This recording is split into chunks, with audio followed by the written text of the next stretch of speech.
Bonjour à tous, c'est Jean-Luc Haut sur sa chaîne YouTube. Aujourd'hui, nous allons parler de l'aviation avec la Corée du Sud qui entreprend le premier test de missile Météor avec l'avion de combat KF-21. L'avion de combat KF-21 développé en Corée du Sud devrait effectuer son premier exercice de tir réel utilisant des missiles RR avancés Météor plus tard cette semaine, comme l'a rapporté Yonhap le 7 mai 2024. Les tirs d'essai devraient avoir lieu cette semaine au-dessus de l'océan, au large de la côte sud de la Corée. Cela fait suite à la séparation réussie des missiles Météor lors d'un test avec deux prototypes de KF-21 en mars 2023. Le prochain test vise à confirmer la portée améliorée et les capacités d'interception du KF-21. Un résultat positif placerait le KF-21 parmi un groupe d'avions prestigieux tels que l'Eurofighter Typhoon, le Rafale et le Gripen qui ont démontré des capacités similaires, sans oublier le Rafale bien entendu. Le KAI KF-21 Bomrae est un avion de combat multirôle développé par Korea Aerospace Industries, démontrant l'ambition et la capacité technologique de la Corée du Sud en matière d'aviation militaire. Le prototype de cet avion a été dévoilé en 2021. Il a effectué son premier vol le 19 juillet 2022. Le KF-21 devrait entrer en service en 2026 conformément aux prévisions faites en 2019. Ce projet ambitieux a nécessité des investissements substantiels, s'élevant à environ 8 800 milliards de yuan, soit environ 7,56 milliards de dollars américains.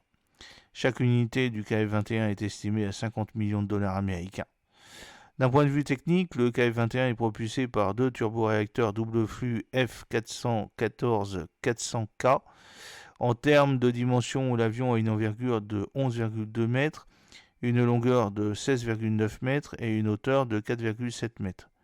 La masse maximale au décollage de l'avion est de 25 tonnes.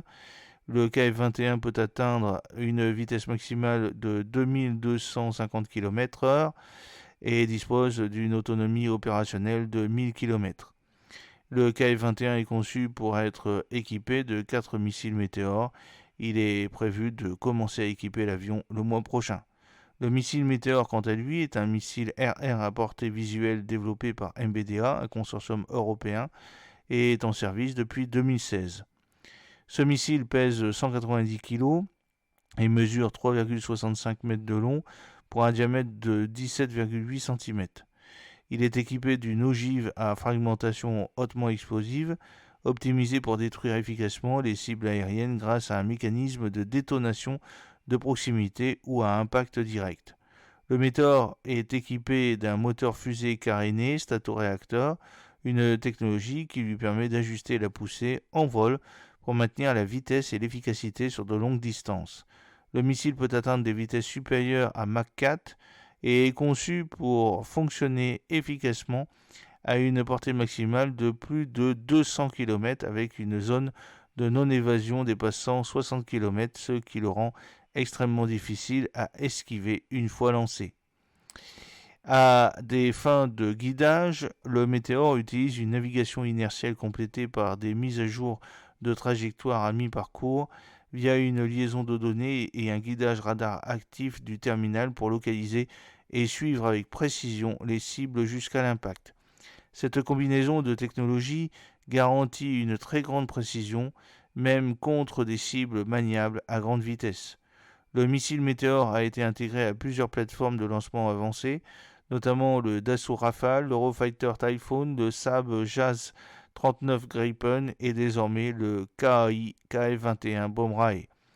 Des plans sont également en cours pour son intégration future sur le Lockheed Martin F-35 Lightning II et le HAL Tejas Mk2. Korea Aerospace Industries prévoit de fabriquer 20 unités du KF-21 cette année et 20 unités supplémentaires sont prévues pour l'année prochaine. Si le projet progresse comme prévu, l'armée de l'air sud-coréenne devrait intégrer le KF-21 dans sa flotte d'ici le second semestre 2026 en remplacement des anciens avions F-4 et F-5. J'espère que cette petite vidéo vous a plu. N'oubliez pas de cliquer sur le pouce pour la promouvoir, de vous abonner si ce n'est pas encore fait et de partager cette vidéo sur vos réseaux sociaux. A très bientôt, fidèlement, Jean-Luc O.